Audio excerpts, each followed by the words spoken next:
चलिए बुलेटिन की शुरुआत करते हैं। बीजेपी के चुनाव प्रचार के लिए उत्तराखंड के मुख्यमंत्री पुष्कर सिंह धामी जम्मू कश्मीर पहुंचे हैं, जहां सीएम धामी लगातार हर एक चुनाव में बीजेपी के लिए दक्षिण से उत्तर तक प्रचार कर रहे हैं। आपको ये भी जानकारी देते चले कि जम्मू कश्मीर के मछेड़ी पहुंचने पर सीएम धामी का भव्य स्वागत किया गया। आज सीएम धामी के जम्मू कश्मीर के बनी विधानसभा क्षेत्र में 2 जनसभाएं की। वहीं बड़ी संख्या में लोग सीएम धामी को सुनने के लिए पहुंचे थे। क्षेत्रीय लोगों ने पगड़ी पहनाकर सीएम धामी का स्वागत किया और केंद्रीय स्तर प्रचारक की सूची में सीएम धामी जो है वो शामिल है। तो देखिए, जम्मू कश्मीर विधानसभा चुनाव उसका पहला फेज जो है वो कल हो चुका है और लगातार वहां पर 3 चरणों में चुनाव जो है वो जारी है। बीजेपी तबातोड़ वहां पर रैलियां कर रही है, अपने प्रचार जो स्टार प्रचारक हैं उनको मैदान पर उतारी है। और इस बीच मुख्यमंत्री पुष्कर सिंह धामी जो स्टार प्रचारक की सूची में भी शामिल है और उसको लेकर मुख्यमंत्री पुष्कर सिंह धामी जम्मू कश्मीर पहुंचे, जहां पर उनका भव्य स्वागत किया गया है। सीएम धामी ने विधानसभा में जो बनी विधानसभा है वहां पर 2 जनसभाएं की और बड़ी संख्या में सीएम धामी को सुनने के लिए जो लोग हैं वहां पर पहुंचे हुए थे।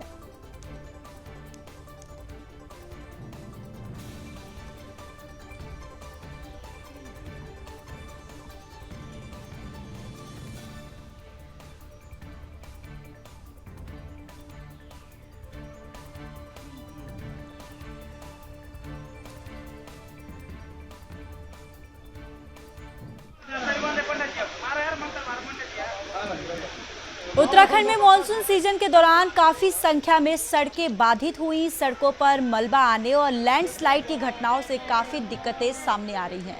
आपदा प्रबंधन सचिव विनोद कुमार सुमन ने अधिकारियों को सभी मार्गों को जल्द खोलने के निर्देश दिए। उन्होंने कहा कि मुख्यमंत्री पुष्कर सिंह धामी के दिशा निर्देश के बाद कोशिश यही है कि जितने भी मार्ग अवरुद्ध हैं उनको खोल दिया जाए। 2 दिनों के दौरान 200 सड़कों को दुरुस्त कर दिया गया है और आवागमन सुचारू हो गया है। उन्होंने कहा कि युद्ध स्तर पर सड़कों को खोलने का प्रयास किया जा रहा है। आपदा प्रबंधन सचिव ने बताया कि चारधाम यात्रा जारी है, बारिश का दौर भी चल रहा है और ऐसे में कुछ जगहों पर बीच बीच में सड़क पर मलबा आने की वजह से कुछ समय के लिए यात्रा को रोका जा रहा है। सड़क मार्ग सुचारू होने के बाद फिर से यातायात को सुचारू किया जा रहा है। चारों धामों में प्रत्येक दिन 4000 से 5000 तीर्थयात्री दर्शन के लिए पहुंच रहे हैं।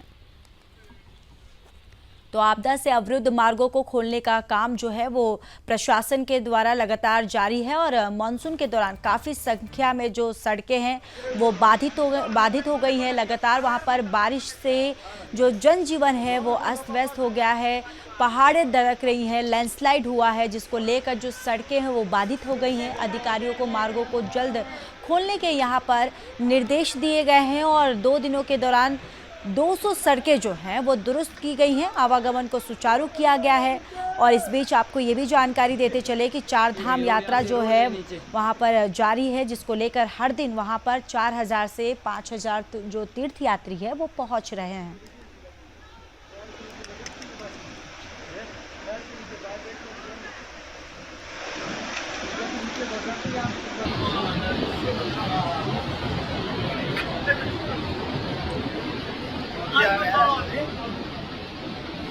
पूरा ही आ गया ये भाई साहब। जब आपसे बात हुई थी उसमें लगभग 400 से ज़्यादा सड़कें बंद थी, तो अभी तक 200 से ज़्यादा सड़कें खोल दी गई हैं और जो सड़कें बंद हैं उसमें त्वरित गति से कार्रवाई चल रही है, लगातार कार्रवाई चल रही है और मुख्य सड़क जो है मैक्सिमम खोल दिए गए हैं। ग्रामीण सड़कें बंद हैं कुछ, उसमें खोले जाने की कार्रवाई की जा रही है। तो क्या दिक्कतें आ रही हैं? मल्टीपल जगह पे लैंडस्लाइड है, वो दिक्कत हो रही है। जैसे यहाँ पे लैंडस्लाइड है, इसके बाद आगे भी लैंडस्लाइड है, तो वहाँ तक पहुँच नहीं पा रहे हैं, तो खुलते हुए जा रहे हैं। तो जहाँ दिक्कत है ऐसी है, मल्टीपल लैंडस्लाइड है तो वहाँ पे दिक्कत हो रही है, बाकी रास्ते खोले जा रहे हैं। मैंने कहा कि 2 दिन में 200 सड़कें खोली गई हैं, एक बड़ा काम है, उसको भी देखिए आप।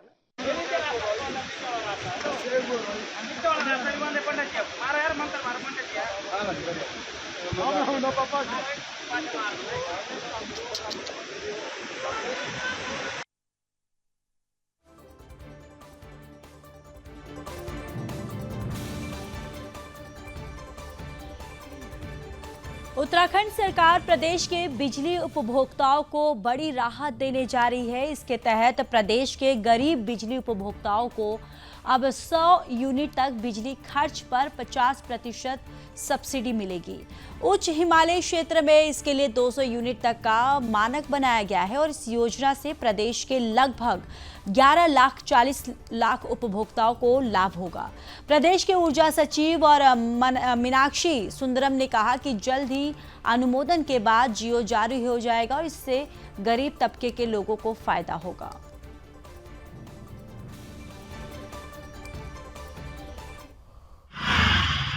देखिए, सीएम साहब ने घोषणा कर लिया है तो उसकी फाइल वर्क अभी हम लोग स्टार्ट कर रहे हैं और विद इन अ वीक हम इसके जो रेलेवेंट जीओ है उसको सक्षम स्तर पर अनुमोदन प्राप्त करने के बाद जारी करेंगे। जो घोषणा है उसके अकॉर्डिंगली 100 यूनिट तक के जो कंज्यूमर्स हैं, 100 यूनिट तक के बिजली कंज्यूम करने वाले कंज्यूमर्स हैं जो कि लो इनकम ग्रुप के कैटेगरी के हैं, उनको 50% सब्सिडी देने का है। और साथ में जो उच्च हिमालयी क्षेत्र है, जो बर्फ़ से ढके हुए इलाके हैं, वहाँ पर इसको 100 के बजाय 200 रखा गया है। तो ऐसे जो कंज्यूमर्स हैं हमारे 11,40,000 के आसपास में है और 11,40,000 कंज्यूमर्स को 50% सब्सिडी देने पर सरकार का जो वित्तीय भार आएगा वो 130 करोड़ से 150 करोड़ के बीच में आएगा।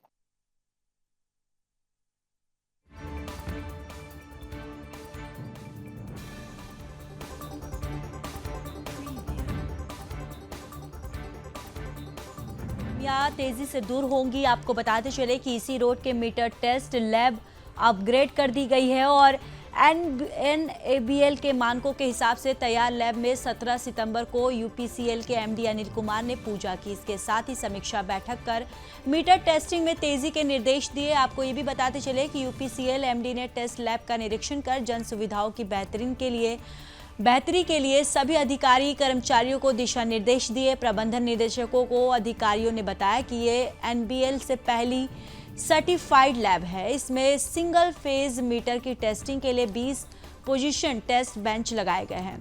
3 फेज मीटर की टेस्टिंग के लिए 10 पोजीशन टेस्ट बेंच उपलब्ध है। इन लैब में सभी प्रकार के इलेक्ट्रिकल टेस्ट किए जाते हैं। PM सूर्य घर मुफ्त बिजली योजना के चलते लगाए जाने वाले सोलर प्लांट के मीटरों को लगाए जाने से पहले UPCL उनकी जांच की टेस्टिंग कर रहा है। तेजी से चेक हो सकेंगे बिजली मीटर और UPCL MD ने टेस्टिंग में तेजी के निर्देश दिए हैं और अपग्रेड हुई UPCL मीटर टेस्ट लैब के लिए है, जहां पर सोलर डेस्क बनाए जाने के लिए भी यहां पर प्रस्ताव रखा गया है।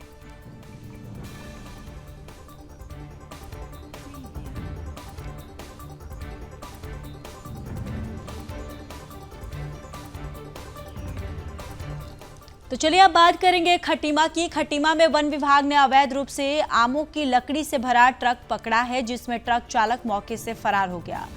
IFS प्रशिक्षु राहुल मिश्रा ने मीडिया को बताया कि बनबसा से एक ट्रक UK 06 CA 4086 अवैध रूप से आम की लकड़ी का यहां से ले जा रहा था। इसकी सूचना मिलने पर वन विभाग के पीछा करने पर उसको टोल प्लाजा खटीमा में पकड़ लिया गया। ट्रक की चेकिंग करने पर उसमें आम की लकड़ी लाने के कोई दस्तावेज नहीं थे। फिलहाल वन विभाग ने आम से भरे ट्रक को गेस्ट हाउस के कैंपस में खड़ा कर दिया। आगे की कार्रवाई जारी है।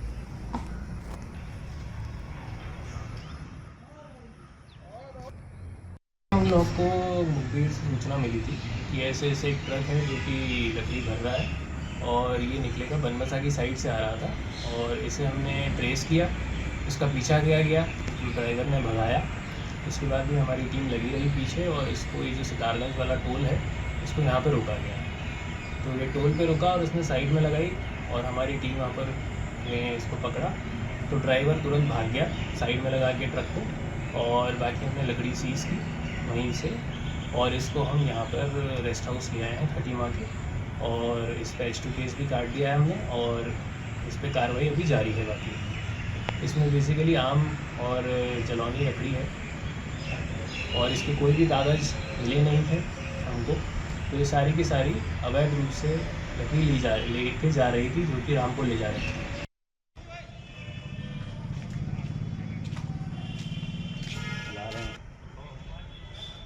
तो आगे देखे रहा करो कहीं गड्ढा। तो चलिए अब बात करते हैं पौड़ी की, जहां पौड़ी की दिवंगत बेटी अंकिता भंडारी की बुधवार को दूसरी बरसी थी। 2 साल बीत जाने के बाद भी अंकिता भंडारी हत्याकांड के आरोपियों को कड़ी सजा न मिलने से अंकिता के परिजन हैं वो काफी मायूस है। दिवंगत बेटी का जिक्र आते ही परिजनों की आंखें जो हैं वो नम हो जाती हैं। 2 साल में कई त्योहार आए और गए, लेकिन परिजन बेटी को खोने के गम में कोई त्योहार खुशी के साथ नहीं मना सके। वहीं बीते साल सीएम पुष्कर सिंह धामी ने नर्सिंग कॉलेज डोब श्रीकोट का नाम स्वर्गीय अंकिता भंडारी का नाम पर रखने की घोषणा की थी, लेकिन आज तक नर्सिंग कॉलेज का नाम नहीं बदला जा सका। वहीं दिवंगत अंकिता भंडारी के गांव को जाने वाली सड़क आज तक पक्की नहीं हुई, जिसका नाम भी अंकिता के नाम से रखा जाना था, जिससे परिजनों में मायूसी है। हालांकि पौड़ी विधायक ने जल्द घोषणा पूरा होने की बात कही है। वहीं प्रदेश में घटित हो रहे महिला अपराध पर अंकिता के पिता ने कानून व्यवस्था पर सवाल उठाए हैं और महिला सुरक्षा के प्रति गंभीर कदम उठाने की मांग सरकार से लगातार की जा रही है। तो दिवंगत अंकिता भंडारी हत्याकांड के 2 साल पूरे हो गए हैं, लेकिन अब तक जो परिवार है उनको न्याय नहीं मिला है, जिससे परिवार के लोगों में काफ़ी रोष है, दुख भी है। और जैसे ही अंकिता का नाम परिवार के सामने आता है, उनकी आंखें जो हैं वो नम हो जाती हैं। और आपको ये भी बताते चले कि कितने त्यौहार आए और गए, लेकिन परिवार जो है अब तक अपनी बेटी के मौत की गम में है। और साथ ही साथ आपको ये भी बताते चले कि लगातार न्याय की गुहार भी लगा रहा है।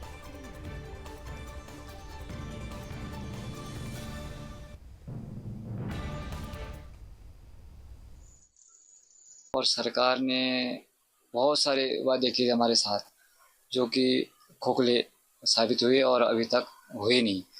और जैसा कि 16 सितंबर 2023 को मुख्यमंत्री जी ने अपने जन्मदिन के दिन एक घोषणा की थी कि अंकिता भंडारी के नाम से जो यहाँ पे नर्सिंग कॉलेज है उसके नाम से रख दिया जाएगा। और 1 साल पूरे होने को भी है और आज मतलब ठीक आज 1 साल पूरे हो चुके हैं और अभी तक मुख्यमंत्री जी ने मेरी लड़की के नाम से नर्सिंग कॉलेज का नाम स्वर्गीय अंकिता भंडारी के नाम से नहीं रखा।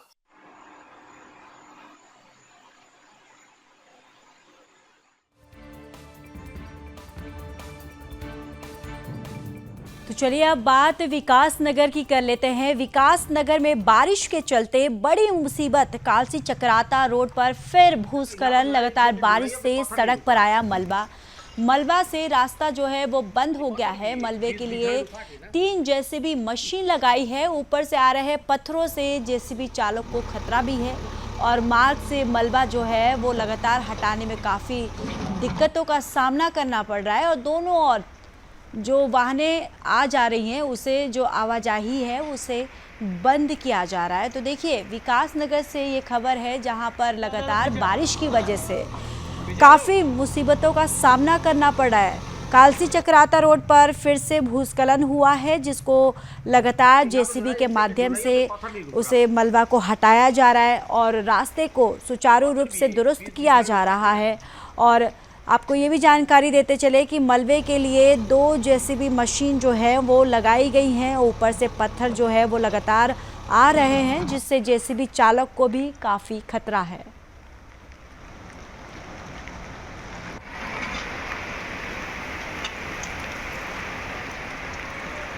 जहाँ तक इसकी बात है, क्योंकि कई बार वो है, आप दे देंगे सूचना। मेरा कहना ये है कि कई बार ऐसी घटनाओं का जब खुलासा होता है तो सबसे पहले ये बात आती है कि साहब खुलासा सही किया है पुलिस ने या नहीं किया। जहाँ तक इसकी बात है, क्योंकि कई बार वो है, आप दे देंगे सूचना। मेरा कहना ये है कि कई बार ऐसी घटनाओं का जब खुलासा होता है तो सबसे पहले ये बात आती है कि साहब खुलासा सही किया है पुलिस ने या नहीं किया।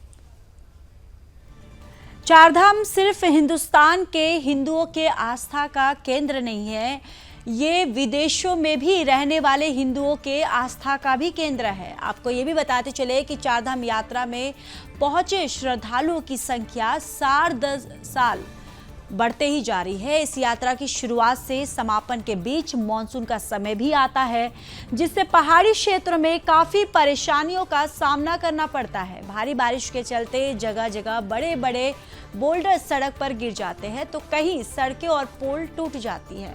गढ़वाल आईजी केएस नगनियाल ने कहा कि यात्रा में जो थोड़ी बहुत परेशानी आ रही थी उसको समाप्त कर दिया गया है। जगह जगह जेसीबी और पीडब्ल्यूडी के कर्मचारी तैनात हैं और रास्ते में यात्रियों की सुरक्षा का भी विशेष ख्याल रखा जा रहा है। तो देखिए, चारधाम यात्रा में श्रद्धालुओं की जो दर साल है, यानी हर साल जो श्रद्धालुओं की आने की वहाँ पर जो संख्या है वो बढ़ती ही जा रही है और यात्रा में मानसून के समय काफ़ी मुश्किलें का जो सामना करना पड़ता है, काफ़ी मुश्किलें आती हैं। बारिश से जो सड़कें, जो पुल टूटी हैं उनका भी दुरुस्त किया जा रहा है। यात्रा के दौरान जेसीबी पीडब्ल्यूडी के कर्मचारी जो है वो पूरी तरह से तैनात है। रास्ते में यात्री सुरक्षा का जो ख्याल है वो खास रखा जाए, ये गढ़वाल आईजी के द्वारा ये बातें कही गई। ऐसी घटनाओं का जब खुलासा होता है तो अरे वो अलग है। चार धाम यात्रा को सुचारू और सुव्यवस्थित करना, सुगम, सहज और सरल बनाना पुलिस का काम है और हम लोग लगे हुए, हमारे पुलिस बल अलग से लगी हुई है वहाँ पर और वो जो है यात्रियों की सुविधा के लिए वो काम में लगे हुए हैं। देख रहे होंगे डेली लैंडस्लाइड आ रहा है, उनके लिए यात्राएं जो है जहाँ लगता है कि ट्रैफिक को रोका जाना है वहाँ रोकता है, जहाँ रोड ब्लॉक हो चुका है तो वहाँ एनएच के साथ, पीडब्ल्यूडी के साथ जो भी मशीनों की आवश्यकता पड़ती तत्काल हम वहाँ प्रोवाइड करा के रोड क्लीनिंग का काम हम लोग करा रहे हैं। जहाँ तक इसकी बात है, क्योंकि कई बार वो है, आप दे देंगे सूचना। मेरा कहना ये है कि कई बार ऐसी घटनाओं का जब खुलासा होता है तो सबसे पहले ये बात आती है कि साहब खुलासा सही किया है पुलिस ने या नहीं किया। जहाँ तक इसकी बात है, क्योंकि कई बार वो है, आप दे देंगे सूचना। मेरा कहना ये है कि कई बार ऐसी घटनाओं का जब खुलासा होता है।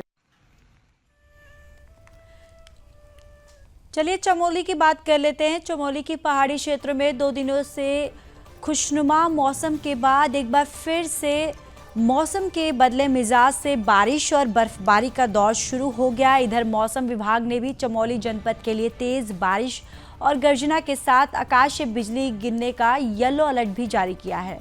सीमांत क्षेत्र जोशीमठ में सुबह से ही झमाझम बारिश हो रही है और बैकुंठ धाम में श्री बद्रीनाथ में भी बारिश जारी है। बद्रीनाथ धाम के आसपास की चोटियों में सीजन की दूसरी बर्फबारी जारी है। बारिश और बर्फबारी से बद्रीपुरी में ठंड का प्रकोप जो है वो बढ़ने लगा है।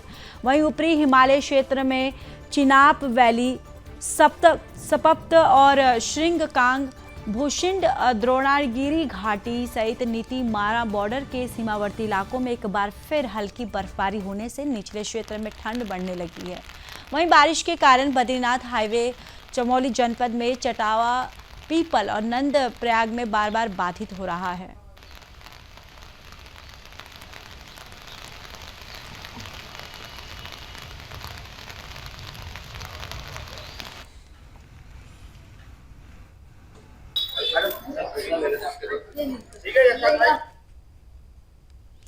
तो देहरादून में बारिश बढ़ने के साथ साथ डेंगू का खतरा भी बढ़ता जा रहा है। बताया जा रहा है कि दून में अब तक डेंगू के 9 मामले आ चुके हैं। वहीं प्रशासन भी डेंगू पर रोकथाम लगाने के लिए पर्याप्त उपाय कर रहा है। बतौर एचएम निदेशक स्वाति भदौरिया ने कहा कि प्रशासन इस बार डेंगू की रोकथाम के लिए शुरू से ही प्रयासरत है। हमने इसकी तैयारी बहुत पहले से ही शुरू कर दी थी। हमारे वॉलंटियर्स की संख्या 220 है। आशा, ग्राम पंचायत और नगर निगम की टीम जगह जगह जाकर डेंगू के लार्वा को नष्ट करने का काम कर रही है। आगे उन्होंने कहा कि कई अस्पतालों में डेंगू के मरीजों के लिए लगभग 2100 बेड रिजर्व रखे गए हैं। साथ ही साथ प्लेटलेट्स की समुचित व्यवस्थाएं की गई हैं।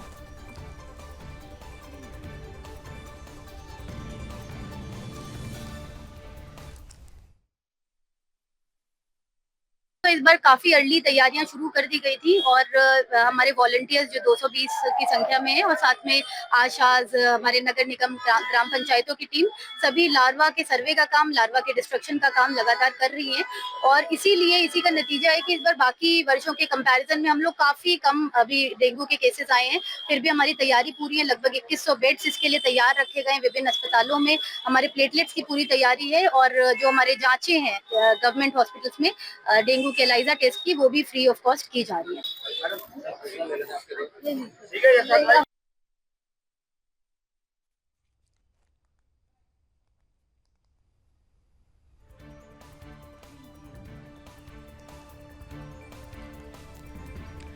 तो देखिए, डेंगू के मामले जो है लगातार दून में बढ़ते ही जा रहे हैं, जिसको लेकर लगातार प्रशासन की तरफ से हर तैयारी जो है वो की जा रही है। HAM निदेशक जो स्वाति भदौरिया ने भी कहा है कि प्रशासन इस बार डेंगू की रोकथाम के लिए शुरू से ही प्रयासरत है, और उन्होंने ये भी जानकारी दी है कि कहा है कि हमारी जो तैयारी है वो पहले से ही हमने शुरू कर दी है। हमारी जो वॉलंटियर्स की संख्या जो है वो हमने बढ़ा दी है। हमारी वॉलंटियर्स की जो संख्या है वो 220 कर दी है। आशा ग्राम पंचायत और नगर निगम की जो टीम है वो जगह जगह जाकर डेंगू के लार्वे को भी, जो लार्वा है उसको नष्ट करने का काम कर रही है। और उन्होंने ये भी जानकारी दी है कि कई अस्पतालों में डेंगू के मरीजों के लिए लगभग 2100 बेड जो है वो रिजर्व रखे गए हैं, और जो प्लेटलेट्स की समुचित व्यवस्था है वो भी की जा रही है।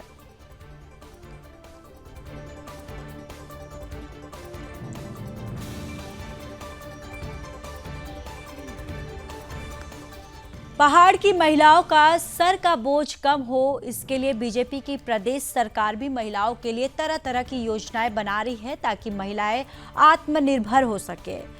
बताते चले कि टिहरी की चंबा ब्लॉक के अंतर्गत ऋषिकेश गंगोत्री नेशनल हाईवे के बीच पड़ने वाले कोटी गाड़ गांव में महिलाओं का एक बड़ा समूह इन दिनों प्रोजेक्ट तैयार कर रहा है। खेती का काम निपटाने के बाद महिलाएं इस प्रोजेक्ट में काम कर अपनी अच्छी खासी आमदनी भी कमा लेती हैं। सैनिटरी नैपकिन पैड के साथ ही मोटा अनाज, झंगोरा, मसाला, अचार के प्रोडक्ट भी तैयार किए जा रहे हैं। इन प्रोडक्ट को बाजार में उतारने के लिए बड़ी संख्या में बाल विकास विभाग और शिक्षा विभाग को भेजा जा रहा है ताकि उनकी अच्छी खासी मार्केटिंग बनकर तैयार हो सके। इन प्रोजेक्ट को बनाने में काफ़ी समय लगता है, लेकिन महिलाएं इन सबको तैयार कर रही हैं। ये प्रोजेक्ट बाजार में अब जल्दी दिखने लग जाएंगे।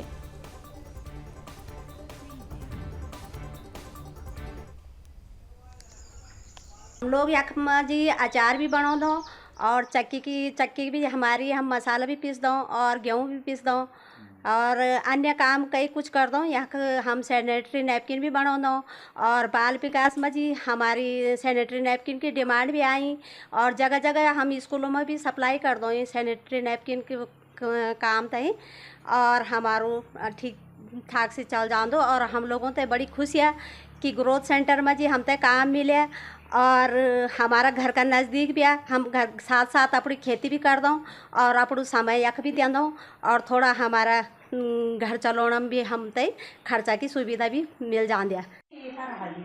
हल्दी मसाला की ना, अच्छा आप ही बनाए होना सब?